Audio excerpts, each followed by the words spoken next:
আমি তোমার উপস্থিতি টের পেয়ে মজা করেছি। এসবে মন কষিও না। যদিও তুমি নোবেল প্রাপ্ত বদমাস, তারপরও আমি এগুলো নিজের মধ্যে চাপায় রেখেছি, কাউকে বলিনি। নাজা এবার তীব্র রাগ নিয়ে ঠান্ডা চোখে তৌসিরের দিকে কটমট করে তাকায় আর দাঁত চেপে বুনে। আপনার বকবকানিটা বন্ধ রাখুন। আমি আপনার সাথে তর্কে জড়াতে চাই না। তৌসির নাজার কথায় চমকানোর ভান করে বলে ওঠে।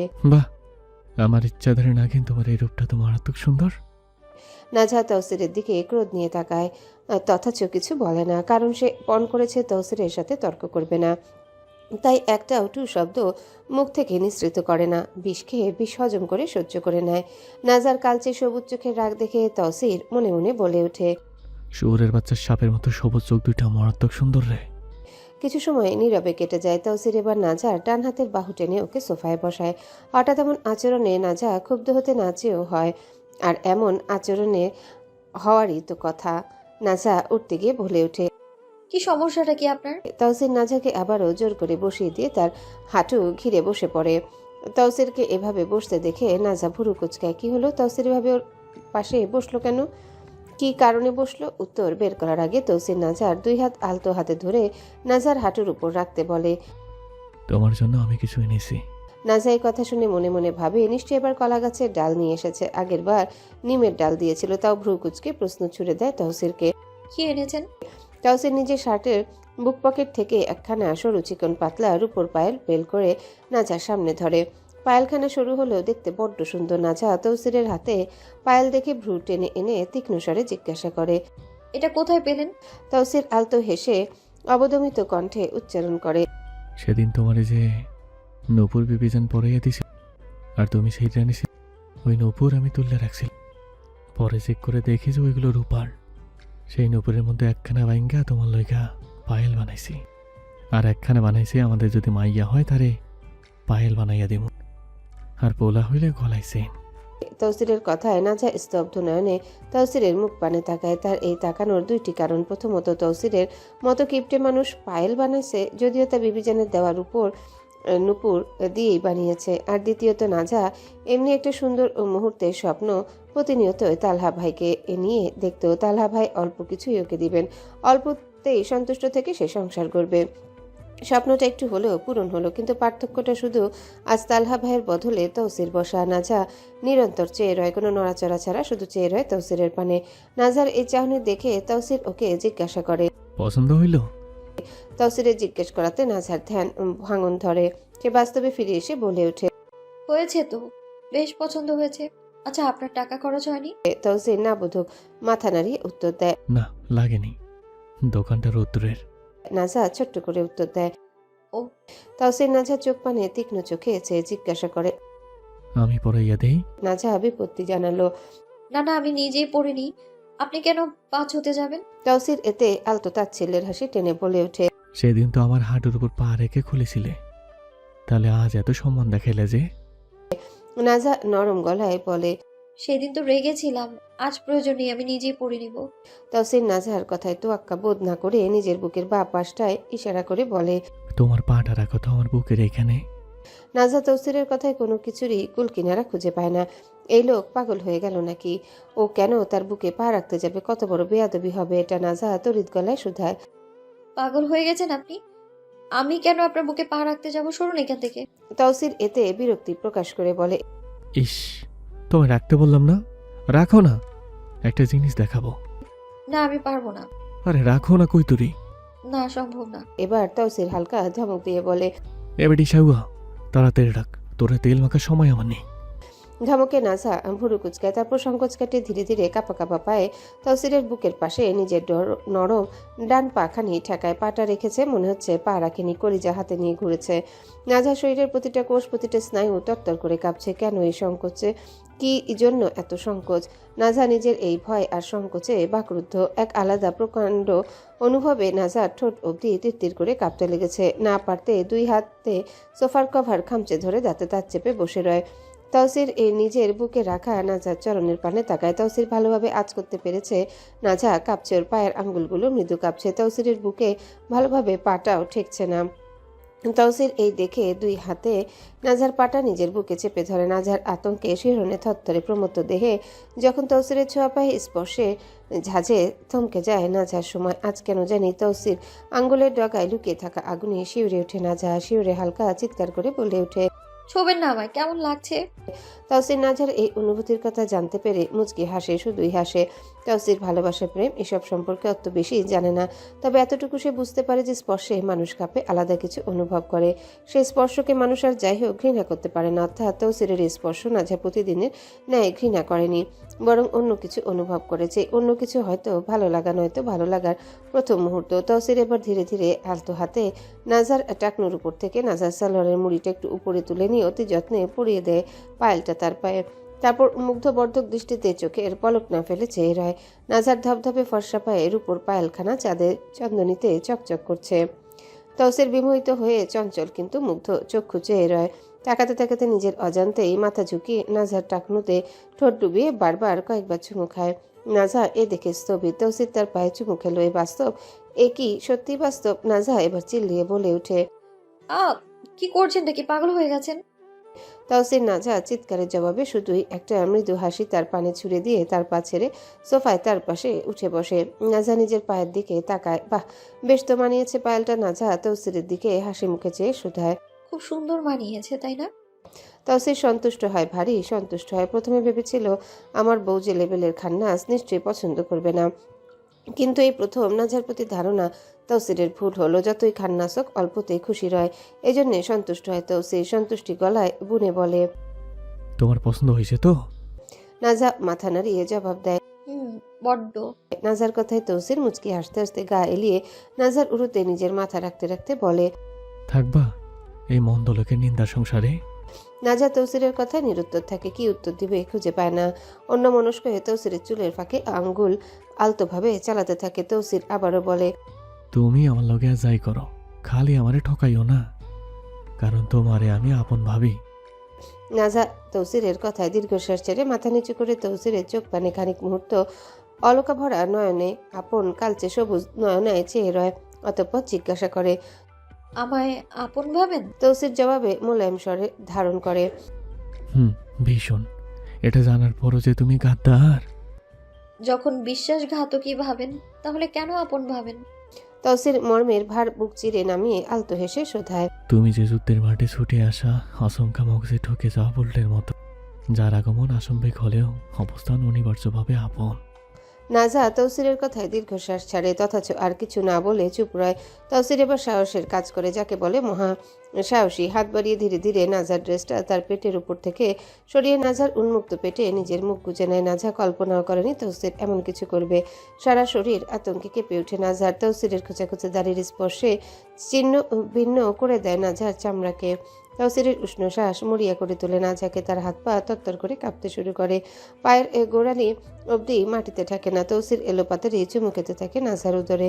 নাজা দাঁতে দাঁত চেপে তৌসিরের বাহু খাবলে ধরে চিচিয়ে ওঠে। তৌসির সরুন, তৌসির তাড়াতাড়ি সরুন। নাজার এই বিপত্তি দেখে তৌসির আর নাজার সাথে জড়িয়ে রয় না, মাথা সরিয়ে আনে নাজার কাছ থেকে। তৌসির সরে যেতেই নাজার ড্রেসটা ঠিক করতে করতে রাগী গলায় বলে ওঠে, আপনার সাহস অতিরিক্ত বেড়ে গেছে। কোন সাহসে আপনি এটা করলেন? আমার অনুমতি নিয়েছেন? তৌসির নাজার রাগঝাড়া দেখে ওর চোখে চোখ রেখে বলে, কোন সাহসে আবার? স্বামীর সাহসে। সরুন বলছি আমার কোল থেকে। না, এখানে থাকি। বেলা একটা। তৌসির উপস্থিত আছে একটা মিডিয়া কনফারেন্সে, যেটা সরাসরি লাইভ টেলিকাস্ট হচ্ছে। পরিধানে সাদা পাঞ্জাবি আর পাজামা, পাঞ্জাবির উপর কালো মুজিব কোট। অবশ্য সে মুজিব ভক্ত না হলেও মুজিব কোট কিন্তু তার বেশ প্রিয় একটা পোশাক। তৌসিরের অপোজিটে বসে আছে গুলজার, মুখে জয়ের হাসি কিলবিল করছে তার। তৌসিরকে একের পর এক প্রশ্ন করা হচ্ছে। একজন সাংবাদিক প্রশ্ন করেন, আপনার মতো একজন নেতার কাছ থেকে এমনটা আশা করা সত্যিই হতাশাজনক স্যার। তৌসির তার করা প্রশ্নে এবার মুচকি হেসে মাইক টেনে নিজের মুখের সামনে নিয়ে আসে আর বলতে শুরু করে, সত্যি সত্যি হতাশাজনক। আমিও খুবই হতাশ হয়েছিলাম যখন নিজের মুখ থেকে না বলা কথা নিজের মুখ দ্বারা শুনেছি। ভারী আশ্চর্য হয়েছে আমি। তৌসিরের এই কথায় গুলজার থতমত খেয়ে যায়, কিন্তু পরক্ষণেই মুচকি হেসে ওঠে। কারণ তৌসির সত্যটা জানলেও প্রমাণ করতে পারবে না এই ভেবে। তৌসিরকে এবার একজন সাংবাদিক প্রশ্ন জিজ্ঞাসা করেন, তার মানে আপনি বলতে চাচ্ছেন এগুলো মিথ্যা? তৌসির হ্যাঁ বোধক মাথা নেড়ে উত্তর দেয়, বেরেন ভালো আছে আপনার সাংবাদিক সাহেব? ধরতে পারলেন কথার মানে? এই শুনে গুলজার বলে ওঠে, মিথ্যা বলবো না তৌসির সাহেব, এমনি তো আপনার বলা এসবের আমি অত কষ্ট পাইনি, ভেবেছি ভাই ব্রাদার হিসাবে বলে দিয়েছেন। তৌসির গুলজারের কথায় হাসে, মৃদু হাসে আর শান্ত স্বরে বলে, না না, মিথ্যা আমি বলি না, আমি খাঁটি কথার মানুষ। এগুলো সবাই আধুনিক ভয়েসের এডিটের খেলা। এই শুনে একজন সাংবাদিক প্রশ্ন ছড়েন। কোনো প্রমাণ? তৌসির চারিদিকে চোখ ঘুরিয়ে মাথা নেড়ে উত্তর দেয়, অবশ্যই। বলে স্টেজের পাশে দাঁড়িয়ে থাকা রুদ্রকে ইশারা করে। রুদ্র ব্যাকগ্রাউন্ডে আসল ভিডিওটা প্লে করে, যেখানে তৌসির বলেছিল, এগুলো অবশ্য বাজে জিনিস। একজন মহিলাকে এভাবে হেনস্থা করা উচিত হয়নি। আজকাল মিডিয়ার অবস্থা তো কুকুরদের মতো হয়ে গেছে। এগুলো কেমন নীতি? মানুষ কি করে এমন সিরিয়াস কিছু নিয়ে ইস্যু ক্রিয়েট করতে পারে? জানা ছিল না। এইসব মিডিয়া বয়কট করা উচিত। আর কেরামত রেকর্ড করেছিল, এটা দেখে সবাই স্তব্ধ। এবার তৌসির মাইকে বলে ওঠে, এটা হলো আসল ক্লিপ। আপনারা আগে ক্লিপটি লক্ষ্য করেন, শুনেন। এখানে কোনো নয়েজ নেই, কিন্তু এখানে আছে। এবার বুঝুন কেন আছে। কারণ এটি রিয়েল, আর এই জন্যই আছে। এবার প্রশ্ন করতে পারেন, এই রিয়েল ভিডিওটি কোথা থেকে এলো, আমি কোথায় পেলাম? ভাবতেও পারেন আমি অপবাদ থেকে বাঁচতে নিজে পরে রেকর্ড করেছি, কিন্তু তেমন কিছু না। ভালো করে দেখলে বুঝবেন ভাইরাল হওয়া ক্লিপে আর আমার পেলে করা এই ক্লিপে সম্পূর্ণ মিল আছে, শুধু কথাগুলো ছাড়া। আর এগুলো রেকর্ড ছিল আমার দলের একজনের কাছে, যার নাম তৈমুর। এই বলে তৈমুর বলে ডাক দেয় স্টেজে তৌসির। তৈমুর হলো তৌসিরের দলের একজন, যাকে তৌসিররা পড়িয়ে এনেছে। সে যেন মিডিয়ার সামনে এসে বলে এই রেকর্ডটা সে নিজে করেছে। যখন দেখেছে তৌসির গুলজারের পক্ষে কথা বলছে, তখন এই ভেবে এই রেকর্ডটা লুকিয়ে করে, কারণ তার সাথে গুলজারের ম্যানেজারের সম্পর্ক ভালো। তাই এই রেকর্ড সে ম্যানেজারের দ্বারা গুলজারকে দেখাবে আর বলবে তৌসির প্রতিদ্বন্দ্বী হলেও তার খারাপ সময় তারই পক্ষ নিয়েছে। অথচ সত্যটা হলো রেকর্ডটা তৌসির নিজেই করিয়েছে, আর গুলজারের ম্যানেজারও তৌসিরদের সাথে জড়িত। তৈমুর স্টেজে মাইক্রোফোনের সামনে এসে সুন্দর করে সত্যি বলার মতো শক্ত গলায় বলতে শুরু করে, আসসালামু আলাইকুম, আমি তৈয়ুম। আমি আজ এখানে এসেছি একটা বিষয়ে কথা বলতে। যখন গুলজার সাহেবের নামে বিতর্ক খবর ছড়ানো হচ্ছিল, তখন ওই সময় হাড্ডাখানায় বসে তৌসির সাহেব গুলজার সাহেবের পক্ষ নিয়ে কথা বলেন। সেই সময়ে আমি নিজে, আমার মনে হলো যে তৌসির সাহেব এত ভালো মনের একজন মানুষ। তৌসির সাহেব এত ভালো একজন মানুষ, তিনি প্রতিদ্বন্দ্বী হয়েও এই কঠিন সময়ে পাশে দাঁড়িয়েছেন, তার পক্ষে কথা বলেছেন। তাই আমি এই পুরো ঘটনা রেকর্ড করি তার অজান্তে। রেকর্ডটা নিয়ে আমি গুলজার সাহেবের ম্যানেজার আহমদ সাহেবের কাছে যাই। তাকে বলি, দেখুন তৌসির সাহেব কতটা স্পষ্ট মনের অধিকারী। এই রেকর্ডটা আপনি গুলজার সাহেবকে দেখান। আমি চেয়েছিলাম গুলজার সাহেব জানুক তৌসির সাহেবের মন কতটা স্পষ্ট। আমি চেয়েছিলাম রেষারেষি না থাকুক। তৈমুরের এই কথাগুলো শুনে উপস্থিত সবাই থমকে যান। ফিসফিসানি শুরু হয়। দর্শক সারি থেকে বিভ্রান্তির গুঞ্জন উঠে। তৌসির হাসে, ওর চোখে এক বিশেষ চতুরতা। এবার তৌসির মাইক্রোফোন হাতে নিয়ে বলে ওঠে, ধন্যবাদ তৈমুর। আমার কথা শুনে সবাই নিশ্চয় চমকে গেছে। আমি এমন একজনকে ডাকতে চাই যিনি এই পুরো ঘটনার পিছনে পরিকল্পক। প্লিজ ওয়েলকাম গুলজার সাহেবের ম্যানেজার মিস্টার আহাদ। তৌসিরের আহ্বানে গুলজারের ম্যানেজার আহাদ মঞ্চে আসে। তার মুখে অনুতপ্ত হওয়ার একটা নিখুঁত ভান করা ভাব, চোখ ছলছল, মনে হচ্ছে এখনই ধরা পড়ে গেছেন, যদিও সেই পুরো নাটকেরই একজন অংশীদার ছিল। তৌসির মোটা অঙ্কে টাকা দিয়ে আগেই তাকে কিনে রেখেছে। আহাদ স্টেজের মাঝখানে এসে দাঁড়ায়, গলা ধরে আসা, অনুতপ্তের ভান করে মাইক্রোফোনে বলতে থাকে, আমি অত্যন্ত দুঃখিত। এই জঘন্য কাজ করার জন্য আমি সবার কাছে ক্ষমা চাইছি। যা করেছি তা কেবল আমাদের দলের আপাত স্বার্থ রক্ষার ভাবনা থেকে। তৈমুর সাহেব আমাকে তৌসির সাহেবের যে ভিডিওটি পাঠিয়েছিলেন, যেখানে সত্যি তিনি গুলজার সাহেবের পক্ষে কথা বলেছিলেন, আর তা হলো এগুলো আসলে বাজে জিনিস। একজন মহিলাকে এভাবে হেনস্থ করা উচিত হয়নি। আজকালকার মিডিয়ার অবস্থা তো কুকুরদের মতো হয়ে গেছে। এগুলো কেমন নীতি? মানুষ কী করে এমন সিরিয়াস কিছু নিয়ে ইস্যু ক্রিয়েট করতে পারে? জানা ছিল না। এসব মিডিয়া বয়কট করা উচিত। আমি সেই ক্লিপটি গুলজার সাহেবকে দেখাই। তখন তিনি আমাকে নির্দেশ দেন ভিডিওটি বিকৃত করে এমনভাবে প্রকাশ করতে যাতে তৌসির সাহেবের ভাবমূর্তি ধূলিসাৎ হয়। তার কথা মতে আমি থাইল্যান্ডের একজন এক্সপার্ট এডিটরকে দিয়ে এই ভালো কথাগুলোকে সম্পূর্ণ বিপরীত ও মিথ্যে মন্তব্য পরিণত করাই। গুলজার এমন অপ্রত্যাশিত আঘাতে পাথরের মতো জমে যায়। অপমান আর ক্রোধে স্তব্ধতা ভেঙে সে গর্জন করে ওঠে। সব মিথ্যা, এগুলো সব মিথ্যা। এটা আমার বিরুদ্ধে ষড়যন্ত্র। গুলজারের এই অসহায় আর্তনাদ পুরো সম্মেলন কক্ষে এক তীব্র গুঞ্জন সৃষ্টি করে। আহাত কালক্ষেপণ না করে তখনই মোবাইলে একটা মেসেজ দেখায় গুলজারের ব্যক্তিগত অ্যাকাউন্ট থেকে সেই এডিটরকে অর্থ প্রেরণের স্পষ্ট প্রমাণ। এরপরে আহাত সরাসরি সেই বিদেশি এডিটরকে ভিডিও কলের মাধ্যমে যুক্ত করে, যিনি নিশ্চিত করেন যে জঘন্য কাজটি গুলজারের সরাসরি আদেশেই সম্পন্ন হয়েছিল। এবার সাংবাদিকরা ক্ষুধার্ত হায়নার মতো গুলজারের দিকে ধেয়ে যান।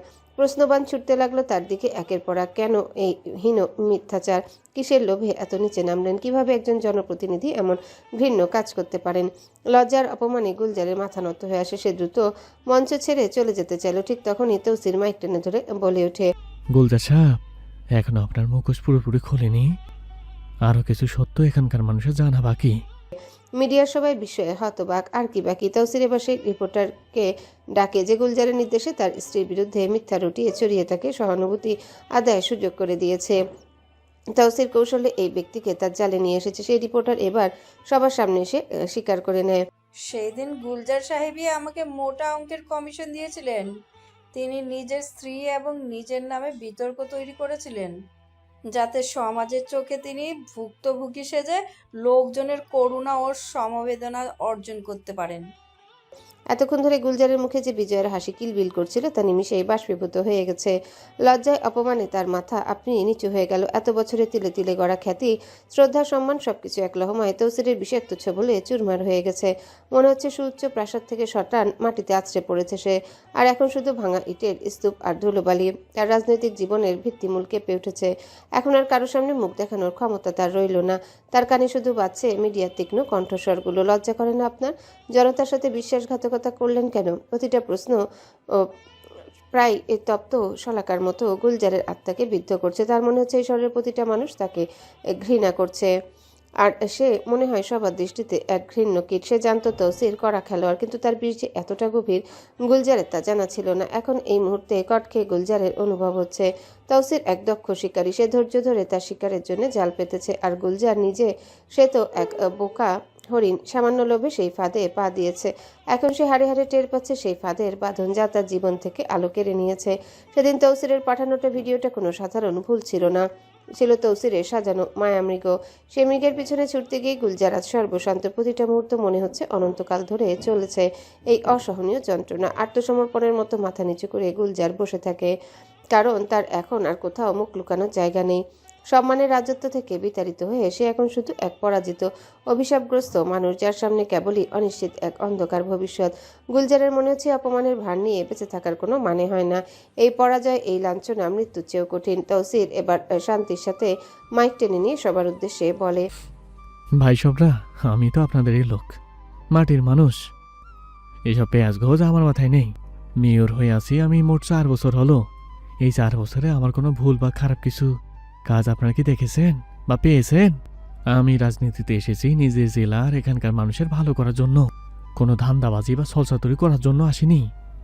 আমি কোনোদিনও এসব নোংরা খেলা খেলিনি, আর এভাবে কাউকে জোর করে নিজের পক্ষে টানতেও চাইনি। অথচ দেখেন, উল্টো আমাকে এই খেলা শিকার হতে হল। ভাগ্য ভালো, আমি আর আমার সঙ্গীরা সব কথা আপনাদের সামনে খুলে বলতে পেরেছি। আমি এক কথার মানুষ। গতবার আপনাদের কাছে যা যা উন্নয়নের কথা দিয়েছিলাম, যতটুকু পেরেছি একেবারে হিসাব মিলিয়ে পূর্ণ করেছি। আমার অঙ্গীকার পাথরে খোদাই করা। গত মেয়াদে আপনাদের কাছে যে উন্নয়নের প্রতিজ্ঞাগুলো করেছিলাম, তার প্রতিটি বিন্দু বিন্দু করে পূরণ করার সর্বোচ্চ চেষ্টা করেছি। আপনারা যদি এবার আমার উপর আস্থা রাখেন এবং সুযোগ দেন, তবে অবশিষ্ট স্বপ্নগুলো বাস্তবে রূপ দিতে আমি বদ্ধপরিকর। আপনাদের চূড়ান্ত সিদ্ধান্ত আমার পথেই। আমার আন্তরিক সালাম গ্রহণ করবেন। বিনীত নিবেদন, কারো বিষয় সামান্য কিছু শুনলে যাচাই না করে তিলকে তাল বানাবেন না। আবেগে বা পছন্দের ঊর্ধ্বে উঠে ন্যায়ের পক্ষ নিন। সত্যের আলোকবর্তিতা অনুসরণ করুন। এই ঘোষণা দিয়ে তৌসির নিজের পক্ষ থেকে সংবাদ সম্মেলনের ইতি টেনে বিজয়ের বেশে বিদায় নেয়। তৌসিরের এমন বুদ্ধিমত্তাপূর্ণ এবং ভয়ঙ্কর মাইন্ড গেম দেখে রুদ্র বাকরুদ্ধ। গুলজারের এই চূড়ান্ত অপদস্থতা দেখে তার মনে হলো এখনই লুঙ্গি কাঁধে তুলে এনেছে উল্লাস প্রকাশ করতে। কনফারেন্স থেকে সোজা কুঠিরে চলে এসেছে সবাই, কেউ আর বাড়ির পথ মারায়নি। বিবি যেন কুঠিরে আছেন, আড্ডা দেওয়ার জন্য যে আলাদা কক্ষটা রাখা সেখানেই আসর বসেছে। তৌসির আর সাঙ্গপাঙ্গদের নিয়ে বসে আছে। তৌসিরের এই মাইন্ড গেমে রুদ্র, কেরামত, নুহমানরা তো খুশিতে নেচে নেচে কোমর ভেঙে ফেলছে, কিন্তু যার জন্য এত কিছু সেই তৌসিরই চুপচাপ বসে আছে, তার মুখে কোনো হাসি নেই। মিনহাজ মামা এগিয়ে এসে তৌসিরকে জিজ্ঞাসা করেন, কিরে একটু তো নাচ, তোর লাগি তো এত উল্লাস। তৌসির মিনহাজ মামার দিকে চেয়ে কপালে চিন্তার ভাঁজ ফেলে বলে, এই সিসকাগুলোর কুপকাত করতে আমার কতগুলো পয়সা খরচ করতে হইল। মিনহাজ মামা হো হো করে হেসে ওঠেন। আরে বেটা চিন্তা করিস না, 100 পয়সার লাভে 10 পয়সা তো ফেলতেই হয়, ওসব বাদ দে। নাজিম চাচাও তৌসিরকে বোঝান। জীবনে কিছু কিছু ক্ষেত্রে টাকা ফেলতে হয়, নয়তো জেতা যায় না। তাদের কথায় তৌসিরের মনটা যেন একটু সতেজ হলো। নাজিম চাচা নুহমানের দিকে তাকিয়ে হাঁক দিলেন। নুমান লাগাতো একটা ঝাক্কাস গান, আজ পার্টি হইব। রুদ্র নাচ থামিয়ে এক লাফে নাজিম চাচার সামনে এসে দাঁড়ালো। তাইলে গুলজারের জন্য সমবেদনার একটা গান চালাই। তৌসির রুদ্রের বুক পকেটে ঝুলে থাকা কালো সানগ্লাসটা বের করে স্টাইল করে চোখে পড়তে পড়তে বলল, লাগা মামা। কেরামত স্পিকারে গান চালু করলো। গানের সুর কানে আসতে তৌসির গুলজারের বদলে রুদ্রের দিকে তাকিয়ে বুকের উপর হাত রেখে গানের তালে তালে গেয়ে ওঠে। রুদ্র লুঙ্গির দুই কোণ দুই হাতে ধরে নাচতে নাচতে স্পিকারের গানের সাথে তাল মেলায়। আহা কেমনে রাখি বান। গানের তালে তৌসির এক লাফে সোফার উপর উঠে দাঁড়িয়ে বুকে হাত দিয়ে আবারও গেয়ে ওঠে। রাত 9টার কাছাকাছি ঘরের দিকে আসছে তৌসির। শরীর চলছে একরকম, মন পড়ে আছে আরেক জায়গায়। কেমন একটা বিস্বাদ লাগছে সব। সারাটা দিন কেটে গেছে, অথচ নিজের ডাকাইতনিকে একবারও ঠিক মতো দেখা হলো না। তার পরিচিত ছোঁয়া, খুনসুটিতে মেতে ওঠা বা অকারণ ফাইজলামি করে ওকে রাগিয়ে দেওয়া আজ তার কিছুই হয়নি। এমন যান্ত্রিক দিন কি আর মনকে স্বস্তি দেয়? তৌসির টের পাচ্ছে নাজা তৌসিরের অভ্যাসের মধ্যে ঢুকে যাচ্ছে না। সে নিজেই একটা তীব্র মারাত্মক অভ্যাসে পরিণত হচ্ছে, এমন একটা অভ্যাস যা পূরণ না হলে বুকের ভেতরটা ফাঁকা হয়ে আসে। শুধু এক পলক দেখলেই তৌসিরের মনে হয় গোটা মহাবিশ্বের সমস্ত সুখ, সমস্ত প্রশান্তি সে যেন নিজের বক্ষে ধারণ করে নিয়েছে। এই অনুভূতিটা, এই টানটা দিন দিন তীব্র থেকে তীব্রতর হচ্ছে। বিশেষ করে নাঝার সবুজ ওই চোখ দুটো, নাঝার ওই আখি জোড়া তৌসিরকে এক অদ্ভুত মায়ায় টানে, যে টান এখন এক মারাত্মক তৃষ্ণায় রূপ নিয়েছে। এক পলক দেখার, শুধু এক মুহূর্ত দেখার কি তীব্র, কি সর্বগ্রাসী লোভ। অথচ তৌসির তো এমন নয়, সে মোটেও লোভী প্রকৃতির মানুষ নয়। খুব অল্পতেই যে ছেলেটা দুনিয়া উজাড় করা খুশিতে মেতে উঠতে জানে, সেই তৌসির আজ এক অদ্ভুত লোভে আচ্ছন্ন। নাঝাকে দেখার লোভ, এই একটা লোভে সে কিছুতেই সামলে উঠতে পারছে না। ঘরের দরজায় সামনে দাঁড়িয়ে ভাবলো, নাঝাকে এই ক্ষণিকের পলকে দেখিবার যে তৃষ্ণা, যে বুকচাপা আক্ষেপ, তা বোধ হয় তৌসিরের এই জীবনে অন্য আর কোনো কিছুর জন্যে কখনো হবে না। তৌসির ঘরের দরজায় সামনে খাড়া হয়, আর খাড়া হতেই না হতেই নাঝা চিৎকার করে ওঠে। তৌসির হতভম্ব হয়ে নাঝার দিকে তাকায়। নাঝার সামনে cold storage organ transport box পড়ে আছে, আরও ছিটকে সরে গিয়ে থরথর করে কাঁপছে। কোল্ড স্টোরেজ অর্গান ট্রান্সপোর্ট বক্সে তৌসির দুটো কিডনি রেখেছিল সকালে। বক্সটা কোথাও না নিয়ে খাটের নিচে রেখে দিয়েছিল। তৌসির তাড়াতাড়ি দৌড়ে গিয়ে পড়ে থাকা বক্সের মুখটা লাগিয়ে আবারও খাটের নিচে রাখে। নাঝার সারা শরীরে খিঁচুনি ধরে গেছে। নামাজ শেষে জায়নামাজ গুটিয়ে নিয়ে ওঠার সময় ওর চোখ পড়ে এই বক্সটায়, তাই কৌতূহলবশত হাতে নেয়। নিয়ে যখন অনেক কষ্ট করে লকটা খুলে, লক খুলেই তো নাঝা তবদা খেয়ে যায়। ভিতরে দুটো মাংসর মতো অংশ, এ দেখে সারা শরীর কাঁপতে থাকে, দেহের রগে রগে চিকানি ধরে যায়। তৌসির বক্সটা সযত্নে রেখে দিয়ে সোজা হয়ে দাঁড়িয়ে বিরক্ত গলায় বলে, সব সাউয়া তোমার লাড়তে হবো কেন? তৌসিরের দেওয়া গালিতে এখন আর নাঝা রাগ করে না, উল্টো দুকদমে গিয়ে সে তৌসিরের চোখে চোখ রেখে ঠান্ডা গলায় জিজ্ঞাসা করে, এগুলো কি? তৌসির নাঝার থেকে কিছু লুকাতে চায় না, কারণ সে তো জানে নাঝার কুকর্ম সম্পর্কে কিছু না হলেও জানে, তাই তো লুকালুকির কিছু নেই, ডিরেক্ট বলে দেয়।